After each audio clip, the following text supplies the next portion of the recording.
আসসালামু আলাইকুম ওয়া রাহমাতুল্লাহি ওয়া বারাকাতুহু। হযরত হুদ আলাইহিস সালামের পূর্ণাঙ্গ জীবনী। হুদ আলাইহিস সালাম ছিলেন নূহ আলাইহিস সালামের পরবর্তী যুগের অন্যতম মহান নবী। তিনি আদ জাতির কাছে আল্লাহর বার্তা নিয়ে এসেছিলেন। তার কওম ছিল পৃথিবীর সবচেয়ে শক্তিশালী জাতিগুলোর একটি। তারা বিশাল দালান বানাতো, পাহাড় কেটে ঘর তৈরি করত এবং নিজেদের শক্তির কারণে অহংকার করত।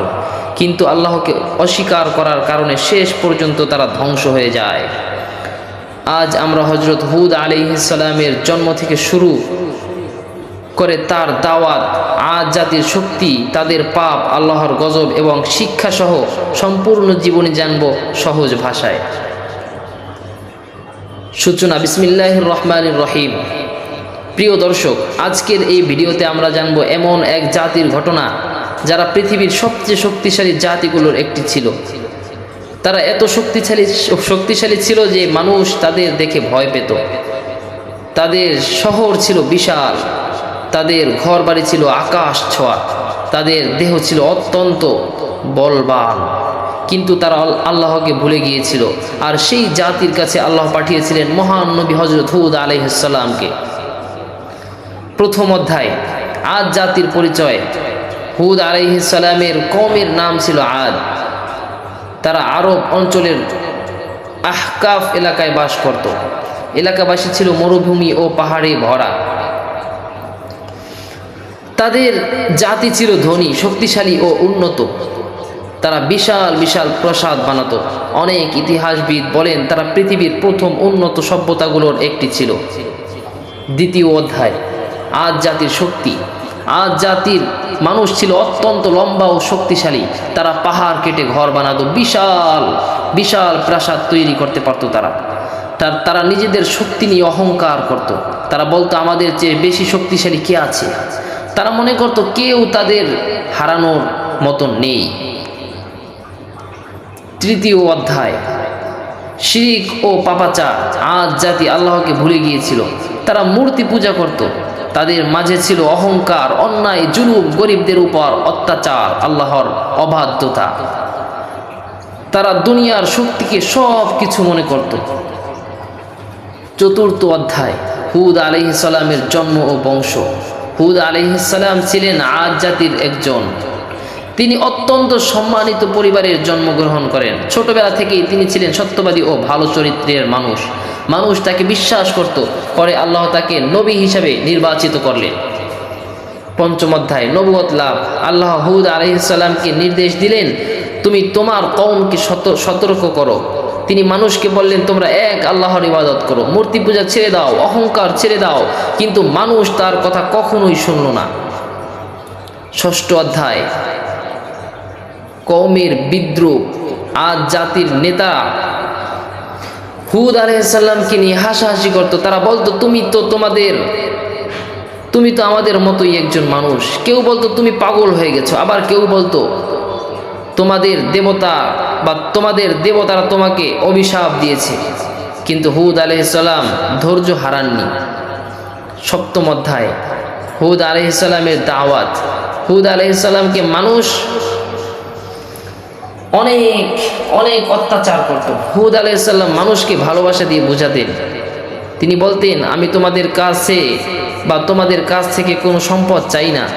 আমার প্রতিদিন আল্লাহর কাছেই যা চাওয়ার তাই চাই। তিনি তাদের বলতেন, তোমরা তাওবা করো, আল্লাহ তোমাদের আরো শক্তিশালী করে দিবেন। অষ্টম অধ্যায়, আদ জাতির অহংকার। আদ জাতি নিজেদের ক্ষমতা নিয়ে এতটাই গর্ব করত যে তারা মনে করত তাদের ধ্বংস করা অসম্ভব। তারা বলতো আমরা সবচেয়ে শক্তিশালী। তারা গরিবদের অপমান করত, দুর্বল মানুষদের উপর অত্যাচার করত। তাদের মনে আল্লাহর ভয় ছিল না। তারা কখনোই আল্লাহকে ভয় করত না। নবম অধ্যায়, খরার শুরু। আল্লাহ আদ জাতিকে সতর্ক করার জন্য বৃষ্টি বন্ধ করে দিলেন। বছরের পর বছর বৃষ্টি হচ্ছিল না। ফসল নষ্ট হয়ে গেল, পশু পাখি মারা যেতে লাগলো, মানুষ কষ্টে পড়ে গেল। কিন্তু তারপরও তারা তাওবা করল না। দশম অধ্যায়, হুদ আলাইহিস সালামের সতর্কতা। হুদ আলাইহিস সালাম বলেন, তোমরা আল্লাহর কাছে ক্ষমা চাও, তাহলে তিনি তোমাদের বৃষ্টি দেবেন। কিন্তু তারা হাসতে লাগলো, তারা বলল, তুমি আমাদের ভয় দেখাচ্ছ। তারপরের অধ্যায় 11 অধ্যায়ে আমরা জানতে পারবো কালো মেঘের আগমন। একদিন আকাশে বিশাল কালো মেঘ দেখা গেল। আজ জাতির মানুষ খুব খুশি হয়ে গেল। তারা ভাবলো অবশেষে বৃষ্টি আসছে, কিন্তু সেটি আল্লাহর গজব ছিল। 12 অধ্যায় ভয়াবহ ঝড়। আল্লাহ তাদের উপর প্রচণ্ড ঝড় পাঠালেন। এমন ঝড় পৃথিবী খুব কম দেখেছে। ঝড়টি টানা 7 রাত ও 8 দিন চলছিল। বাতাস এত শক্তিশালী ছিল যে মানুষ আকাশে উড়ে যেত, তাদের দেহ মাটিতে পড়ে থাকতো শুকনো গাছের মতো। 13 অধ্যায় আজ জাতির ধ্বংস। এক সময় পুরো আজ জাতি ধ্বংস হয়ে গেল। তাদের বিশাল বিশাল প্রাসাদ ভেঙে পড়ল। তাদের শক্তি কোনো কাজে আসলো না। শুধু হুদ আলাইহিস সালাম এবং ঈমানদাররা বেঁচে গেলেন। 14 অধ্যায় ঝড়ের ভয়াবহতা বা ঝড়ের ভয়াবহ দৃশ্য কল্পনা করুন। চারিদিকে কালো আকাশ, ভয়ঙ্কর বাতাস, মানুষ চিৎকার করছে, প্রাসাদ ভেঙে পড়ছে, কেউ কাউকে সাহায্য করতে পারছে না, কারণ সেটি ছিল আল্লাহর শাস্তির বিশাল বড় এক নমুনা। 15 অধ্যায় ঈমানদারদের রক্ষা। আল্লাহ হুদ এবং তার অনুসারীদের নিরাপদে রাখলেন। তারা আল্লাহর উপর ভরসা করেছিলেন, তাই আল্লাহ তাদের রক্ষা করলেন। 16তম অধ্যায়ে আমরা জানতে পারবো কোরআনে হুদ আলাইহিস সালামের ঘটনা। কোরআনে বহু জায়গায় হুদ এর কথা বলা হয়েছে, বিশেষ করে সূরা হুদ, সূরা আল আরাফ, সূরা আশ-শুআরা, সূরা আল হাক্কাহ, সূরা ফুসসিলাত। এসব সূরায় আজ জাতিদের ধ্বংসের বর্ণনা রয়েছে। 17 অধ্যায় আজ জাতির শিক্ষা। আজ জাতির ঘটনা আমাদের শিখায় অহংকার ধ্বংস ডেকে আনে। শক্তি থাকলেই মানুষ বড় হয় না। আল্লাহর অবাধ্যতার শাস্তি আছে। আল্লাহ সময় দেন কিন্তু ছেড়ে দেন না। কথায় আছে আল্লাহ ছাড় দেন কিন্তু কখনোই ছেড়ে দেন না। নবীদের কথা সত্য। মানুষ নবীদের অস্বীকার করলেও শেষ পর্যন্ত সত্য প্রকাশ পায়।